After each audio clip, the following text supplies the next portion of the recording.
Saya mengajar pada SD Impres Waluku, Kecamatan Amhai, Kabupaten Maluku Tengah, dan siang hari ini saya akan membawakan materi dengan tema Beribadalah sebab Tuhan itu baik. Terima kasih, Tuhan memberkati. Oke anak-anak, selamat siang. Selamat siang, Ibu. Shalom. Shalom. Semuanya sehat? Sehat. Ya, puji Tuhan, Ibu berharap semuanya anak-anak sehat hari ini. Kita semua ada dalam proses pembelajaran untuk pendidikan agama Kristen. Sebelum kita mulai proses belajar, kita akan berdoa bersama-sama. Mari kita akan berdoa bersama. Berdoa, mulai. Oke, saya akan absen dulu untuk anak-anak. Untuk kelompok 3 di kelas 6 semuanya hadir? Hadir. Ya, Bu bersyukur walaupun dalam kondisi COVID, tapi anak-anak semua ada dalam kondisi yang sehat. Itu berkat perlindungan Tuhan juga ya. Jadi kebaikan-kebaikan Tuhan itu harus anak-anak ingat. Karena kalau anak-anak mengingat kebaikan Tuhan, berarti anak-anak akan terus beribadah dan bersyukur kepada Tuhan. Oke, kita akan masuk dalam proses belajar kita pada siang hari ini. Kita akan mulai dengan kegiatan pendahuluan. Nah, Anda bisa lihat di depan kegiatan pendahuluan. Yang pertama, Ibu akan menyampaikan, akan sangat senang untuk berbicara kepada anak-anak karena materi kita siang hari ini kita akan berbicara tentang beribadalah sebab Tuhan itu baik. Nah, ada satu kata motivasi yang Ibu mau bilang untuk anak-anak di siang hari ini, bahwa jadikanlah semua aktivitas hidupmu sebagai sebuah ibadah. Karena ibadah adalah sebuah kebaikan yang membawa kita semakin dekat dengan Tuhan. Ya, jadi apapun yang kamu lakukan, apapun yang kamu kerjakan, lakukanlah itu seperti sebuah ibadah. Karena dengan beribadah kita tidak akan jauh dari Tuhan, tapi kita akan semakin dekat dengan Tuhan. Yang berikutnya, semua anak-anak hadir ya. Untuk kelompok 3 semua hadir dalam proses belajar minggu kemarin. Semua hadir? Hadir. Ibu mau tanya, siapa yang masih ingat pelajaran kita yang minggu kemarin? Siapa yang masih ingat? Apa itu ibadah yang sejati? Ya, ini pertemuan kita yang sebelumnya. Apa itu ibadah yang sejati? Ada yang bisa menjawab? Saya kasih kesempatan untuk Marsya. Coba Marsya menjawab. Mempersembahkan hidup kita sebagai persembahan yang hidup kepada. Ya, mempersembahkan hidup sebagai persembahan hidup kepada Tuhan. Iya. Apakah itu jawaban yang benar? Nah, oke, itu jawaban yang benar. Nah, minggu lalu Ibu juga mengajarkan tentang bagaimana Yakobus juga berbicara tentang ibadah yang murni. Siapa yang bisa bilang? Ya, coba Budi, ibadah yang murni itu seperti apa? Ibadah yang murni seperti peduli kepada anak yatim dan janda-janda. Oke, iya. Itu yang dikatakan oleh Yakobus demikian. Terima kasih anak-anak masih mengingat materi untuk minggu yang lalu. Kita lanjutkan. Nah, pelajaran kita pada hari ini yaitu tentang beribadalah sebab Tuhan itu baik. Dan Ibu akan memberikan beberapa tujuan pembelajaran yang akan kita capai selama proses pembelajaran. Yang pertama, anak-anak lihat, yang pertama adalah kita akan belajar tentang alasan manusia beribadah kepada Tuhan. Yang kedua, kita akan belajar tentang unsur-unsur ibadah Kristen. Unsur-unsur dalam ibadah Kristen. Yang ketiga, kita akan berbicara tentang ciri-ciri ibadah Kristen. Nah, untuk tujuan yang keempat dan yang kelima, ini akan Ibu berikan tugas untuk anak-anak. Ya, ini tidak akan dibahas dalam proses ini, tapi saya akan memberikan ini sebagai pekerja rumah, tugas yang akan anak-anak kerjakan di rumah masing-masing. Oke, selanjutnya, anak-anak perhatikan dalam proses belajar ini ada garis besar kegiatan pembelajaran. Yang pertama, kegiatan belajar kita akan dilakukan secara berkelompok, ya. Kita akan berdiskusi dengan dipandu oleh buku pendidikan agama Kristen, buku guru untuk saya dan buku siswa untuk anak-anak yang anak-anak sudah pegang. Itu akan menjadi panduan kita untuk proses belajar pada siang hari ini. Yang berikutnya, anak-anak lihat agenda kita untuk kegiatan hari ini. Yang pertama, penjelasan umum. Nanti akan ada anak-anak akan mengamati gambar, kemudian anak-anak akan mengidentifikasikan pertanyaan, anak-anak akan merumuskan pertanyaan, kemudian dilanjutkan anak-anak akan mencari informasi seperti apa. Anak-anak akan menggali informasi tentang kebaikan Tuhan.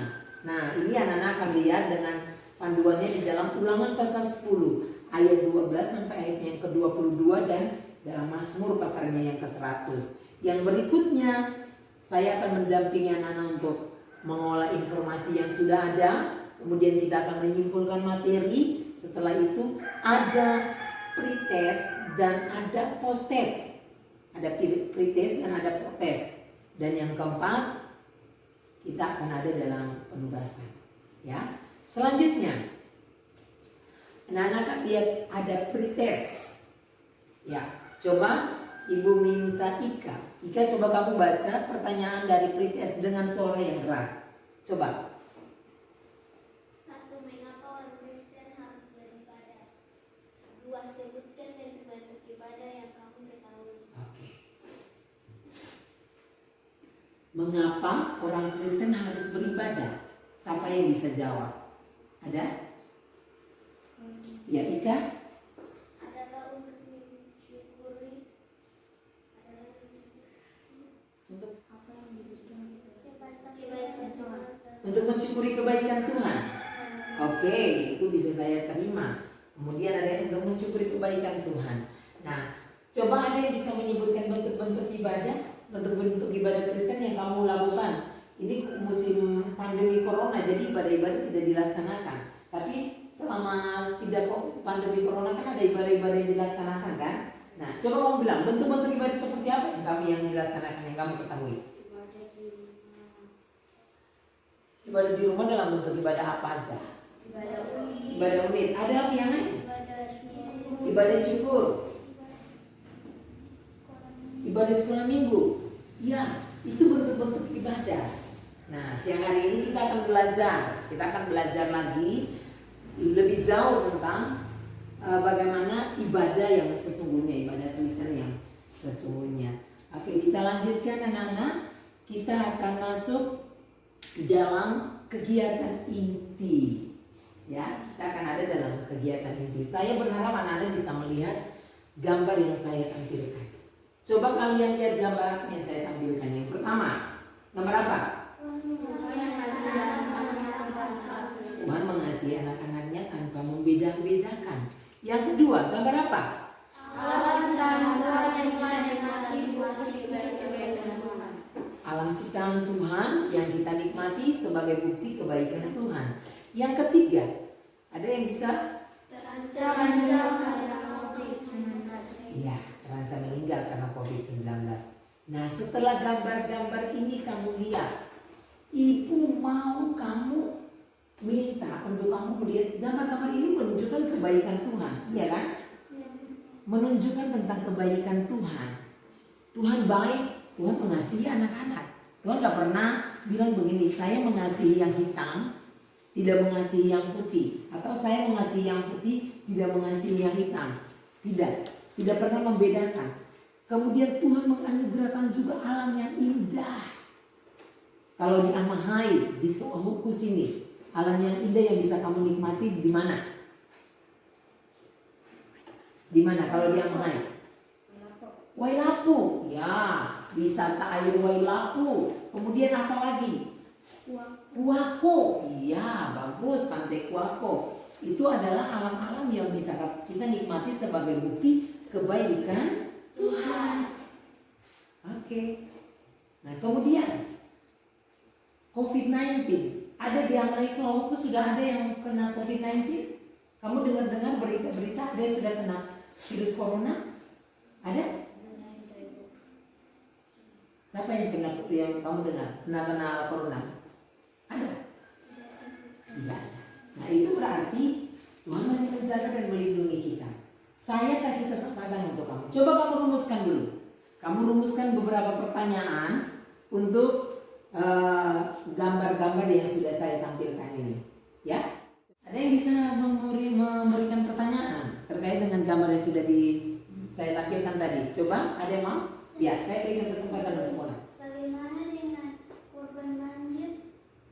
Orang yang kena virus corona, apakah mereka juga merasakan kebaikan Tuhan? Oh iya. Apakah dengan merasa apa orang-orang yang kena banjir? Jawab, siapa yang bisa jawab? Apakah orang yang kena banjir, orang yang kena corona, apakah mereka juga merasakan kebaikan Tuhan?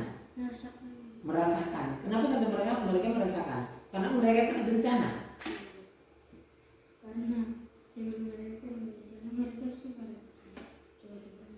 Iya. Anak-anak, ada kan di antara orang-orang kita tidak pernah bisa menyelami pikiran Tuhan. Tuhan kadang membawa kita untuk menikmati masa-masa sulit, tapi sebenarnya bukan untuk kematian kita, untuk menghancurkan kehidupan kita. Bisa saja itu semua untuk membawakan, mendatangkan kebaikan bagi kehidupan kita. Kita tidak tahu cara Tuhan membawa kita menjadi seorang yang lebih baik itu seperti apa. Jadi orang yang kena banjir, orang yang kena corona, orang-orang itu juga sementara diajar oleh Tuhan untuk bagaimana caranya kita tetap bersyukur dalam masa-masa yang apa? Masa-masa yang sulit. Siapa yang dia bisa bersyukur pada masa-masa yang sulit? Karena semua, ya kan? Oke, ada lagi satu pertanyaan terakhir, Putri. Saya berikan kesempatan. Bagaimana?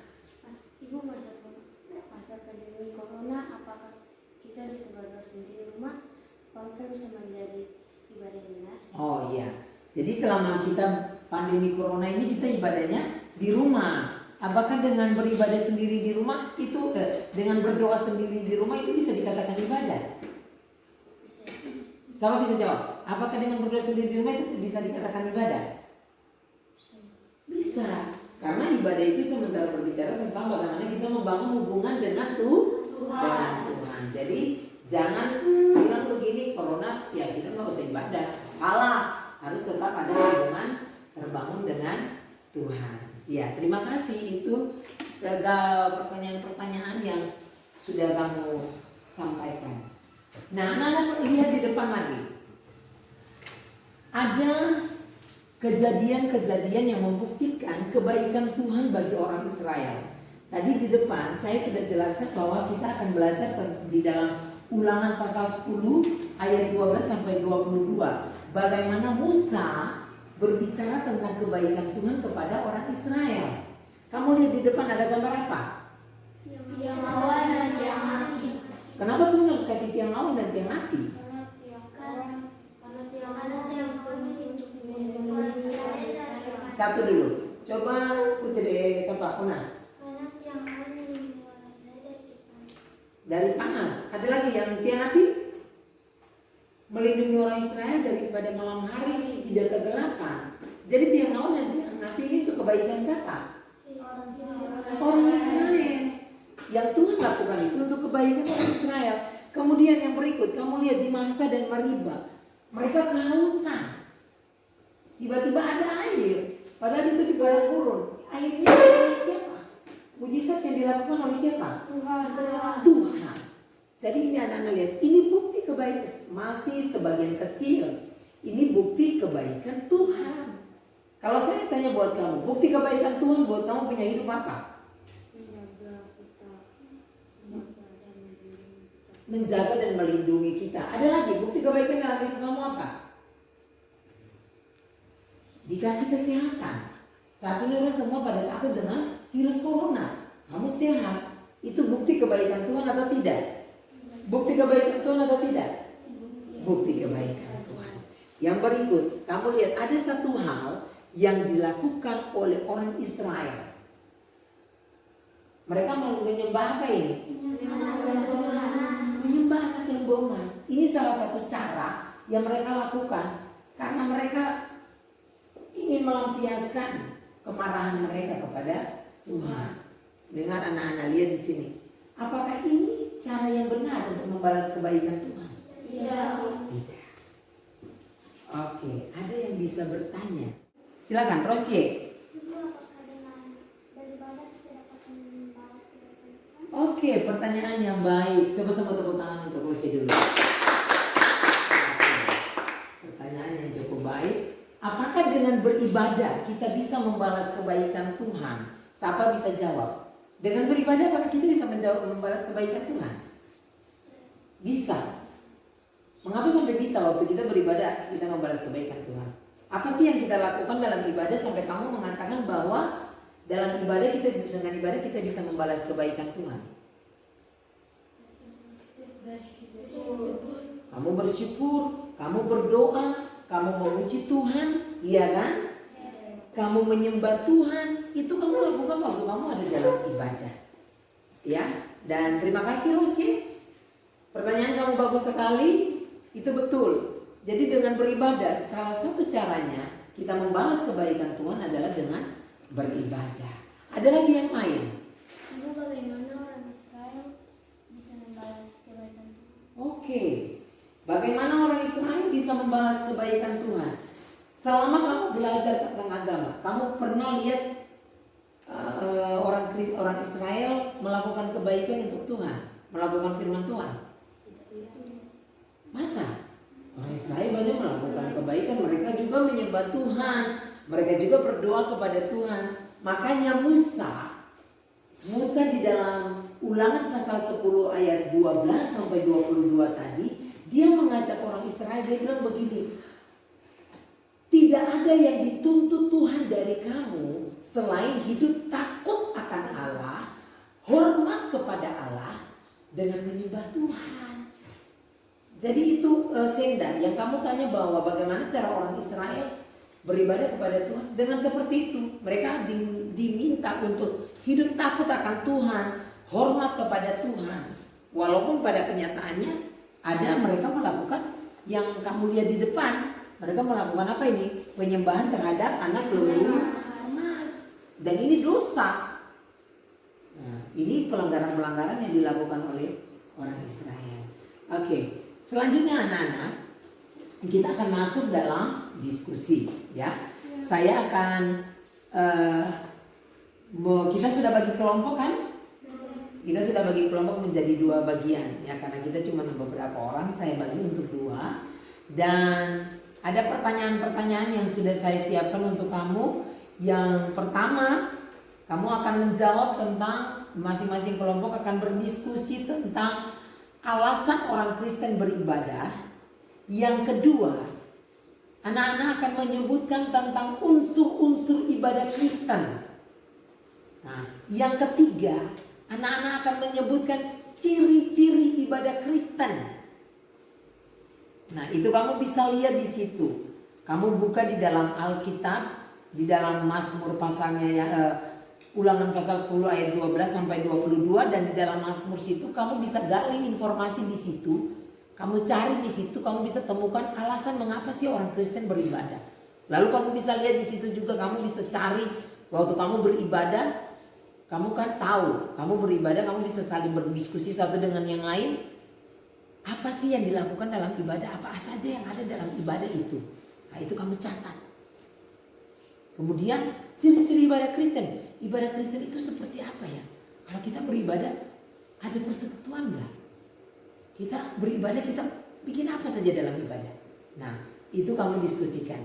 Kita akan diskusi sama-sama ya, Nana. 5 menit dari sekarang. Oke. Masing-masing kelompok sudah menjawab pertanyaan yang saya berikan tadi, sudah? Sudah semuanya? Oke. Saya mulai dengan kelompok yang pertama. Coba kamu jelaskan tentang alasan mengapa orang Kristen itu harus beribadah. Coba saya minta Munapati, coba kamu jelaskan mengapa orang Kristen harus beribadah. Satu alasan dulu. Kita adalah milik Allah karena kita diciptakan oleh Allah. Karena kita diciptakan oleh Allah, sehingga kita ini adalah milik Allah, kita diciptakan oleh Allah. Jadi kita harus menyembah Tuhan. Apakah itu betul? Siapa yang bukan ciptaan Tuhan? Yang berikut, ada lagi dari kelompok 1. Iya, Ika, pertanyaannya, jawabannya apa? Tuhan yang bertanggung jawab sebenarnya atas kita. Karena Tuhan yang bertanggung jawab atas hidup kita. Ada lagi yang lain? Ya, Nasya? Bukti rasa hormat dan cinta kita kepada Tuhan. Ya, bukti rasa hormat dan cinta kita kepada Tuhan. Itu pertanyaan dari Itu jawaban dari kelompok 3, itu kelompok 1 ya. Ada lagi yang mau menjawab kelompok 1? Tidak ada? Tidak ada. Oke, bagaimana Budi? Ibu, saya bisa kasih pertanyaan kepada tim. Boleh? Pertanyaannya? Perbuatan orang Israel yang membuktikan rasa hormat kepada Tuhan. Oh, sehubungan dengan pertanyaan jawabannya siapa? Marsha tadi. Kamu bertanya bukti bahwa orang Israel itu menghormati Tuhan. Kelompok 1. Buktinya apa? Sering berdoa pada Tuhan. Orang Israel rajin berdoa. Tapi ternyata tadi mereka sementara di gambar yang tadi kamu lihat, mereka melakukan apa itu? Apakah ini bukti rasa hormat? Tidak. Berarti selain mereka membuktikan rasa hormat mereka kepada Tuhan, mereka juga seringkali melakukan hal yang menyakiti hati Tuhan. Nah, ada lagi bukti yang lain yang membuktikan bahwa orang Israel itu menghormati Tuhan. Bagaimana Budi? Bagaimana? Mereka melakukan hukum Taurat. Ya, bisa. Iya. Jadi selain orang Israel yang mereka, kamu katakan tadi bahwa saya sangat tertarik dengan yang dikatakan oleh siapa namanya? Marsha, ya, membuktikan rasa hormat. Jadi bagaimana orang Israel membuktikan rasa hormat mereka kepada Tuhan dengan beribadah kepada Tuhan? Anak-anak juga harus demikian. Setiap hari kamu gak bisa melakukan apa-apa buat Tuhan. Padahal setiap hari kamu lihat kebaikan Tuhan atau tidak? Setiap hari kamu lihat kebaikan Tuhan atau tidak? Lihat. Kamu lihat kebaikan Tuhan. Nah, waktu kamu lihat kebaikan Tuhan, apa sih yang kamu mau lakukan untuk Tuhan? Apa yang kamu lakukan untuk Tuhan? Bersyukur. Bersyukur dengan cara apa? Datang dan beribadah kepada Tuhan. Oke, terima kasih untuk kelompok 1. Iya, saya lanjut ke kelompok 2. Kelompok kedua. Coba sekarang pertanyaannya tentang unsur-unsur ibadah. Coba kamu jawab. Budi, siapa yang menjawab dari kelompok 2? Ya, silakan. Doa, nyanyian, khotbah dan pengakuan iman. Ada berapa jadinya? Ada 4. Doa, nyanyian, khotbah dan pengakuan iman. Ya, oke. Yang lain ada pertanyaan dari kelompok Ika, silakan.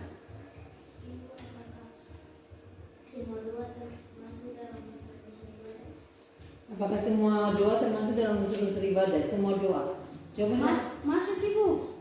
Doa siapa? Doa syukur, doa pengakuan dosa, dan lain-lain. Ya, ada berapa jenis doa yang kamu tahu? Banyak. Ada doa syafaat, doa pengampunan dosa, ada doa syukur, ada banyak jenis doa ya. Ya? Doa Bapa kami. Iya. Oke.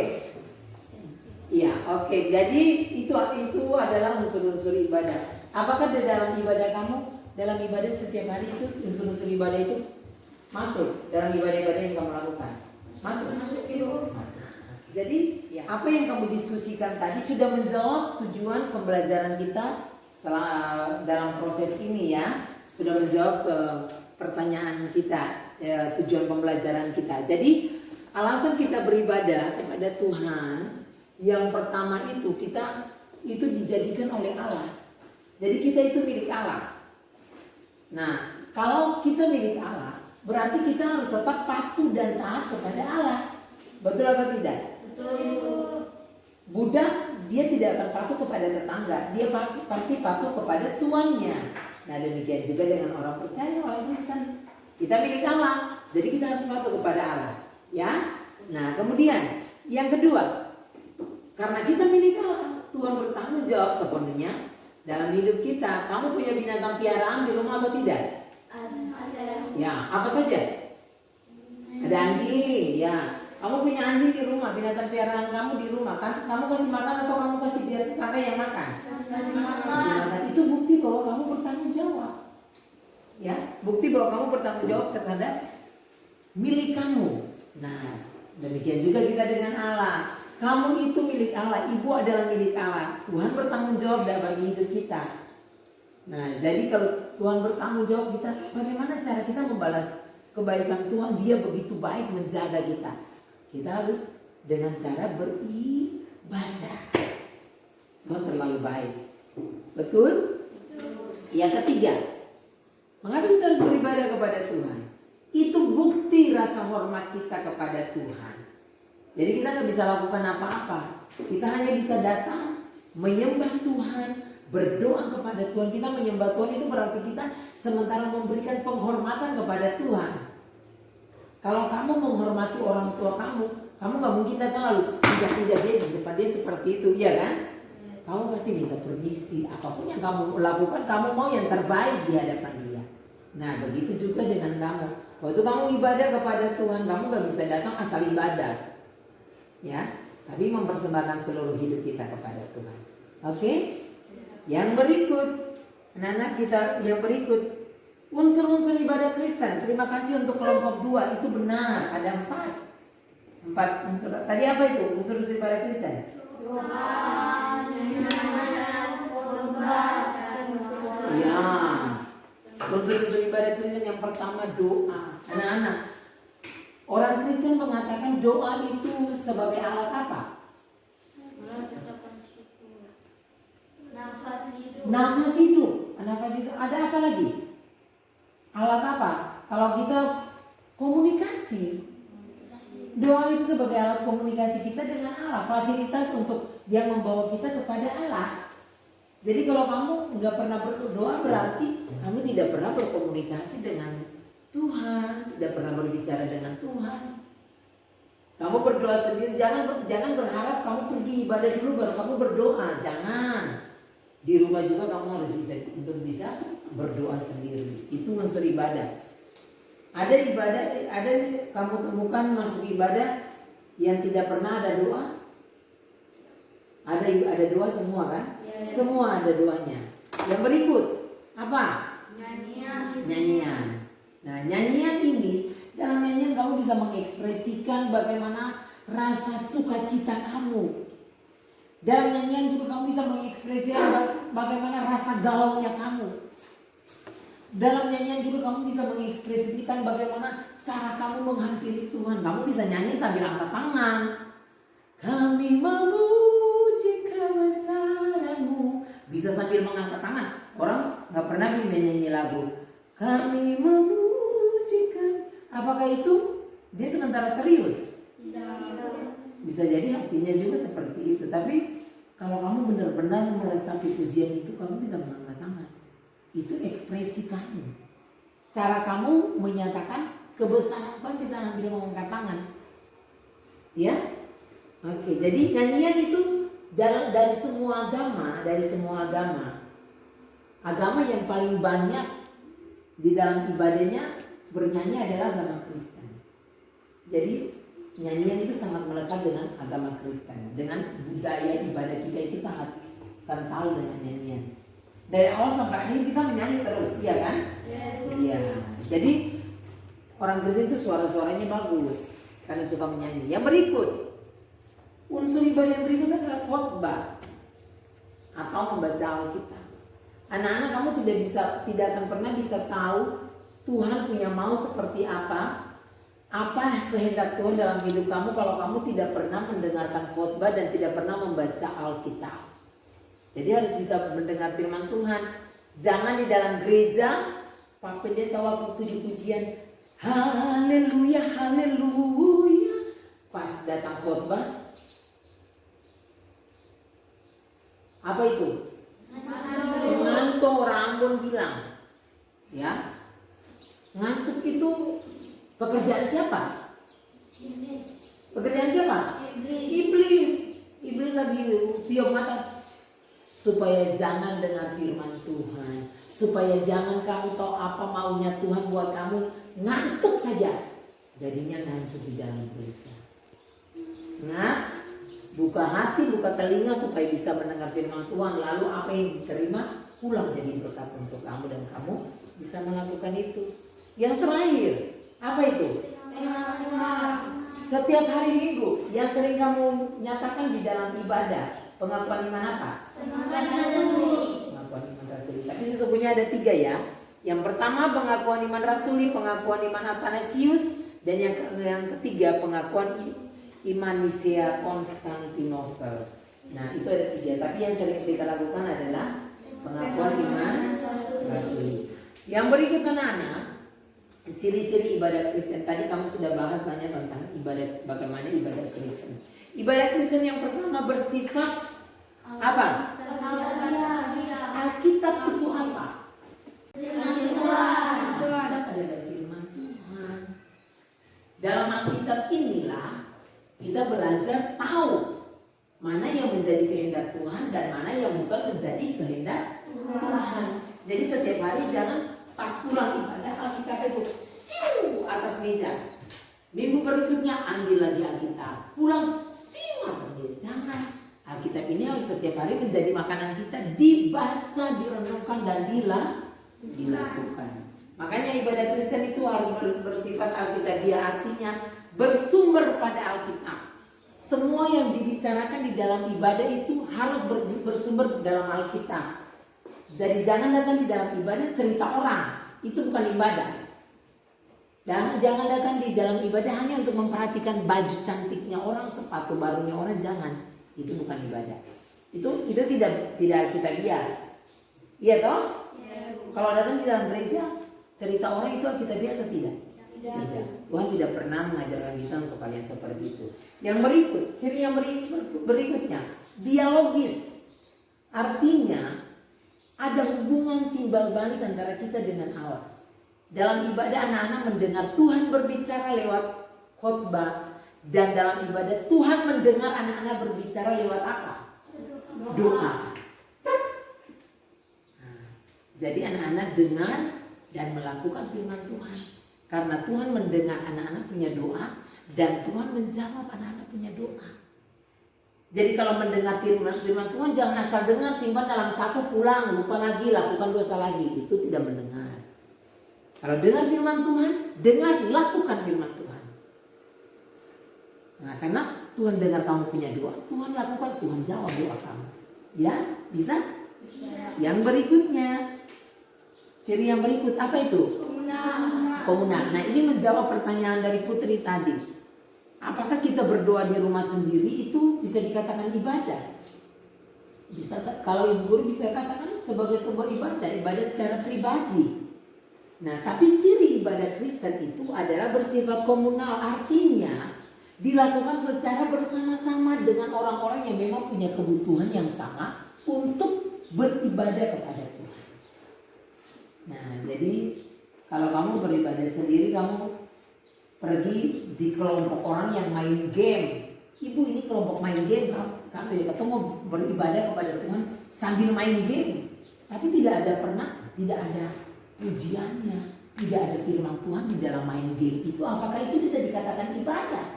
Tidak. Mungkin kamu hanya sebatas membangun hubungan baik dengan teman-teman, tapi tidak ada ibadahnya. Jadi jangan katakan semua persekutuan itu ibadah.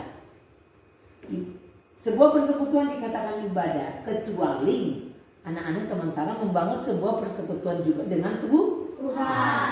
Ya, oke.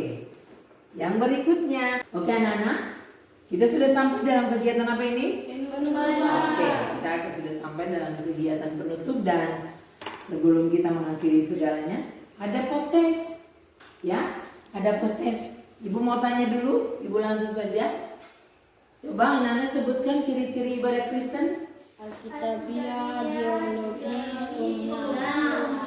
Alkitabiah, Dialogis dan komunal. Alkitabiah, dialogis dan komunal. Siapa bisa jelaskan untuk ibu? Bersifat Alkitabiah itu maksudnya apa? Artinya ibadah harus bersumber dan berdasarkan pada Alkitab. Bersumber dan berdasar pada Alkitab. Oke. Yang pertanyaan yang kedua, Jelaskan manfaat pengakuan iman bagi orang percaya. Manfaat pengakuan iman bagi orang percaya. Menyatakan ibu itu. Ya silakan. Ya Putri. Untuk menyatakan kehalalannya kepada Tuhan. Menyatakan kealahan Tuhan. Ya, kealahan Tuhan Allah Bapa, Allah Anak dan Allah Kudus. Ya, anak-anak saya berharap pelajaran ini anak simpan dengan baik ya, jangan sampai lupa. Ingat, kita nggak bisa melakukan apa-apa buat Tuhan, kita hanya bisa beribadah. Sebab terlalu banyak kebaikan Tuhan yang kamu rasa dalam hidup kamu, ya kan? Pergi sekolah, pulang pergi, Tuhan jaga di jalan. Kamu tidak tahu pulang kamu makan apa, tapi kamu pulang kamu bisa makan. Kamu tidak tahu kamu mau beli baju barunya dengan apa, sepatu rusak tidak tahu beli dengan cara apa, tapi tetap kamu diberi makan, kamu diberi pakai. Itu berarti membuktikan kebaikan-kebaikan Tuhan. Terutama nafas hidup. Nafas hidup itu membuktikan kebaikan Tuhan bagi kehidupan kamu. Oke anak-anak, selanjutnya jangan lupa saya akan memberikan tugas untuk kalian dan untuk merancang ibadah syukur ke lulusan sekolah. Dan ini adalah kesimpulan dari materi kita. Alasan manusia harus beribadah karena mensyukuri kebaikan Tuhan yang dinyatakan dalam hidup manusia. Dan ada unsur-unsur ibadah Kristen yaitu doa, nyanyian, khotbah dan pengakuan iman. Kemudian ada ciri-ciri ibadah Kristen yaitu bersifat alkitabiah, dialogis dan komunal. Nah anak-anak, Ibu berharap pelajaran ini akan tetap ada dalam pikiran kalian. Kalian bisa ingat pelajaran ini dengan baik ya, sehingga pelajaran ini akan bermanfaat untuk anak-anak semua. Dengan demikian kita mengakhiri proses belajar kita pada siang hari ini. Ibu minta semuanya tenang dan kita akan berdoa. Kita berdoa. Selamat siang anak-anak, Tuhan Yesus memberkati.